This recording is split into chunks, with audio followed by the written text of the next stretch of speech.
Assalamualaikum warahmatullahi wabarakatuh. Langsung saja menyingkat waktu. Yang pertama, mohon perhatikan bab tentang madhab ya. Jadi saya akan menjelaskan secara singkat 20 menit terkait dengan kenapa kita harus bermadhab, apa pentingnya bermadhab. Yang pertama, perhatikan, pada saat Allah mengutus Nabi Muhammad menjadi seorang rasul atau nabi, maka apapun persoalan agama akan dikembalikan kepada Nabi Muhammad. Tetapi ketika Nabi Muhammad wafat, ini menjadi masalah. Masalah yang pertama adalah ketidakpastian hukum ketika sumbernya sudah tidak ada. Nah, apakah kemudian selesai di titik ini? Tidak.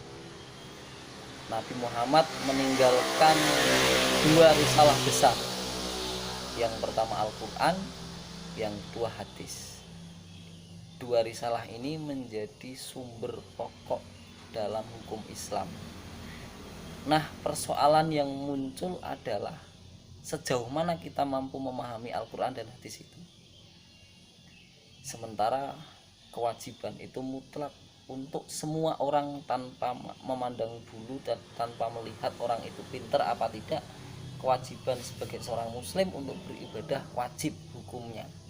Tidak memilah-milah itu orang pintar harus ibadah, itu orang bodoh harus ibadah, tidak bisa. Semua harus beribadah dengan baik dan benar sesuai dengan ketentuan Allah. Menjadi masalah itu ketika orang yang tidak mampu memahami Al-Quran dan hadis. Solusinya apa? Solusinya adalah kita diwajibkan untuk mengikuti. Maka catat yang poin penting ini, mengikuti sesuai dengan penjelasan madhab itu apa ya. Sesuai dengan penjelasan madhab, pengertiannya bagaimana, maka kita garis bawahi saja. Bermadhab itu pada intinya adalah kita mengikuti. Siapa yang diikuti? Yang kita ikuti adalah imam mu'tabar. Siapa yang imam mu'tabar? Dalam bidang fikih kita ada 4 madhab: Hanafi, Syafi'i, Hambali, dan Maliki. Dalam bidang akhlak kita punya Imam Abu Hasan al-Asy'ari dan Imam Abu Mansur al-Maturidi. Dalam bidang dalam bidang akidah kita punya Imam Abu Hasan al-Asy'ari dan Abu Mansur al-Maturidi. Dalam bidang akhlak kita punya Imam al-Ghazali dan Imam Abu Hasan al-Junaidi al-Baghdadi. 4 ditambah 2 tambah 2, inilah imam madhab yang wajib kita ikuti. Kenapa kita ngikuti? Karena sekali lagi kita tidak mampu memahami Al-Quran dan hadis dengan baik dan benar. Kalau kemudian ada orang yang sombong, saya sudah paham Al-Quran beserta terjemahnya, kemudian mengambil sebuah kesimpulan hukum, ini konyol namanya. Perhatikan ya, Al-Quran itu harus kita pahami dari banyak dimensi. Dimensi tafsir Al-Quran, dimensi asbabun nuzul, dimensi ilmu munasabah, dimensi ilmu ulumul Quran, dan seterusnya. Hingga kemudian kita mampu memahami sejatinya makna dari kandungan ayat per ayat Al-Quran itu. Nah, itu wilayah siapa? Wilayah imam mazhab. Kita tidak perlu sampai ke sana.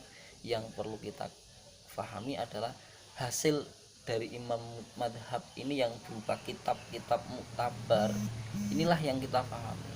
Taruhlah paling mudah ini, kita mau sholat, kita mau zakat, kita mau haji, tidak mungkin kita buka Al-Quran sama hadis, tidak mungkin, karena kita tidak paham perintah sholat ning bab opo, ning ayat opo, ning biyen turun di Makkah apa Madinah, asbab nuzulnya bagaimana, tidak perlu. Rasul dulu pernah menyampaikan yang kemudian menjadi sunnah atau hadis itu pada saat ngapain, di mana, kepada siapa, kita tidak perlu sampai ke sana. Kita pengen ngerti sholat secara sederhana, kita buka saja kitab Safinatun Najah, kitab Fathul Qorib.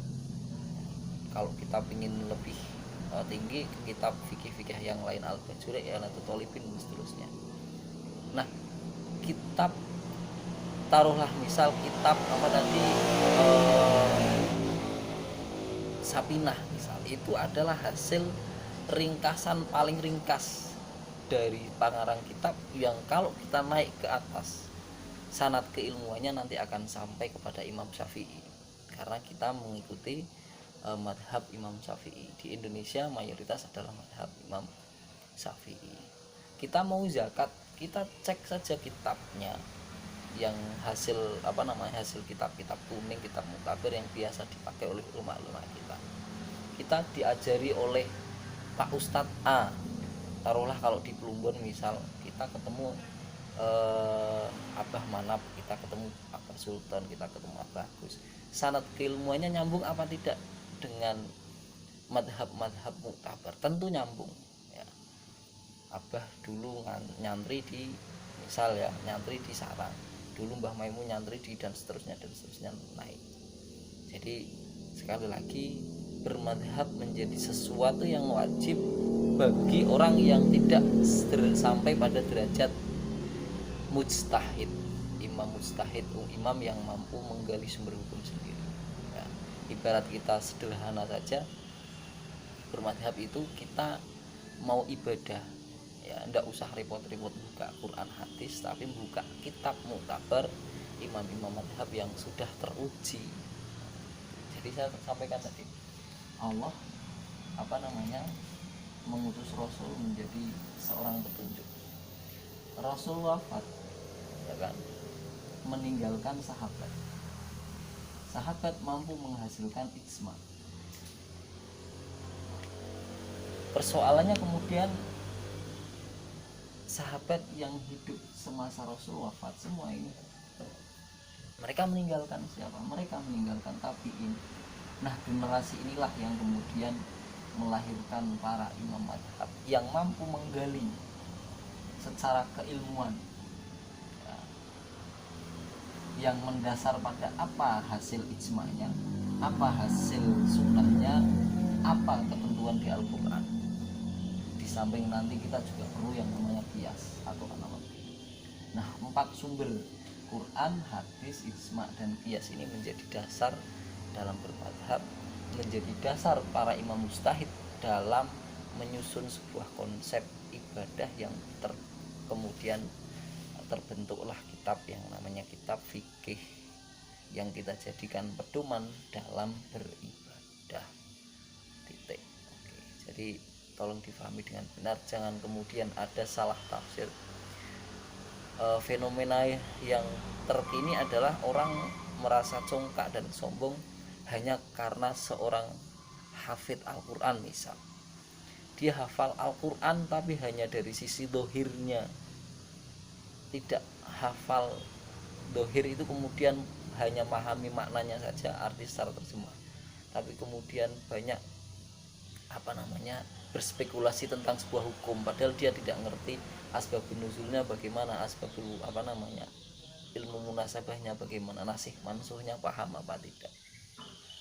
Sok-sokan lagi sekarang banyak orang yang kemana-mana bawa Al-Quran kecil, terjemah, dibaca, ketemu orang dalil Al-Quran begini, bilangnya begini, ditanya ini referensinya apa, kemudian ini tafsirnya apa, enggak mudeng, tapi sok-sokan memberikan pencerahan melalui Al-Quran terjemah yang selalu dia bawa. Ini Islam-Islam yang gaya-gaya sok-sok hijrah ini sudah mulai muncul.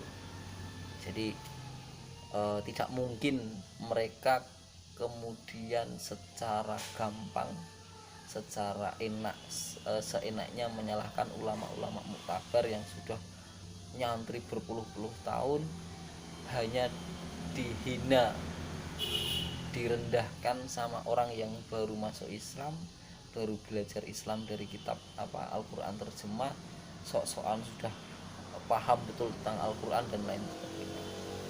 Jadi ini saja penjelasan saya tentang pentingnya bermadhab. Besok kita akan lanjut ke 4 imam madhab yang akan kita pelajari. Apa bedanya Imam Hanafi, Imam Maliki, Imam Syafi'i, dan Imam Hambali? Apa bedanya? Besok kita lanjutkan. Nah, sebelum saya tutup, ada pertanyaan penting yang silahkan nanti dijawab. Nanti di Google Classroom semua absen. Tidak absen berarti tak anggap tidak masuk pembelajaran saya nanti mulai jam 10. karena sebelum saya ada fikih dan bahasa Arab kayaknya nanti tidak ada apa namanya pelajaran.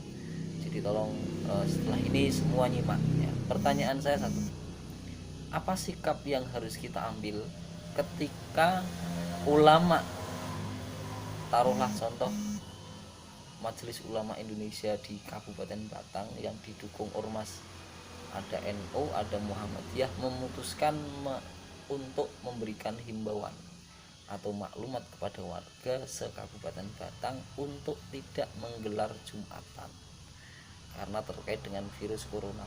Nah, coba dicek, dianalisis, dikaitkan dengan materi hari ini, apa sikap yang kita ambil secara pribadi maupun secara keorganisasian jenengan selaku siswa yang berada di sebuah lingkungan pesantren Nahdliyah. Oke, silahkan nanti diperhatikan dan absen dijawab di kertas, di folio, nanti di foto hasilnya. Tidak boleh nyontek, harus orisinil pemikirannya. Terima kasih. Assalamualaikum warahmatullahi wabarakatuh.